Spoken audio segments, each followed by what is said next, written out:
હાકલ ભડે બાંધવા ગાજ ભડિયા ભૂલાવે. આવો એક મરદા મરદ ઇતિહાસ જેનો ગવાહ છે. બહુ રાજીપો વ્યક્ત કરું છું પહેલા કે રઘુવંશી સમાજે આવો એક સરસ મજાનો ડાયરાનો અવસર ગોઠવા આવ્યા. કુળની કિરત સાંભળી અને મનમાં આવે નહીં મોજ. આપણા બાપની, આપણા પરદાદાની કે આપણા સમાજની કે આપણા કુળની કોઈ વાતું કરતું હોય, સારી વાત, ઇતિહાસની વાત, અને જો આપણી કહું ન તૂટે, કુળની કિરત સાંભળીને જો મનમાં આવે નહીં મોજ, તો એને ગણવા રણના રોજ આ તો હાસુ હરઠિયો ભણે યાર. એ આજ રઘુવંશી સમાજ. સૂર્યવંશી આમ તો રાજા રઘુ છે, ઇતિહાસ તમને આગળ ઉપર જણાવવા અહીંથી, પણ બધાને વિનંતી, આ બાજુ બધા ઉભા છે, બધા સમજદાર છે, અને આ વખતે આપણે બીજો ડાયરો કરશું ને બહુ વિશાળ જગ્યામાં કરશું યાર.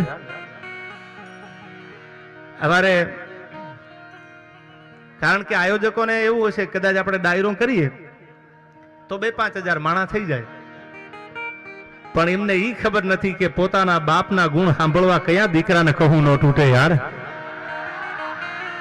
અમારે નીરવભાઈ રાયચુરા, ભાઈ મયુરભાઈ નથવાણી, આખું ગ્રુપ આમાંથી બધાથી પરિચિત હોય ન હોય ક્યાંય નામ રહી જાય, પણ બધા રઘુવંશી સમાજ આમાં નાનો માણા હોય, ઝૂંપડામાં રહેવા વાળો તોય ભલે, અને મોટો બંગલામાં રહેવા વાળો રઘુવંશીનો દીકરો હોય તોય ભલે, એનો પ્રેમ છે આયા.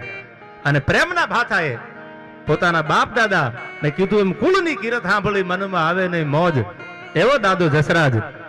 ઇતિહાસ તો લાખણજીભાઈ કીધો, ભાઈ બધા ઇતિહાસની વાતો કરી આઈથી, પણ વર્ષો પહેલા જેને ગા માટે થઈ, ગાને ગવત્રી માટે થઈ ધર્મનું ધીંગાણું કરી અને જેને પોતાના દેહનું બલિદાન આપ્યું, એની વાતો મારે તમારી સામે કરવી છે. અને એવી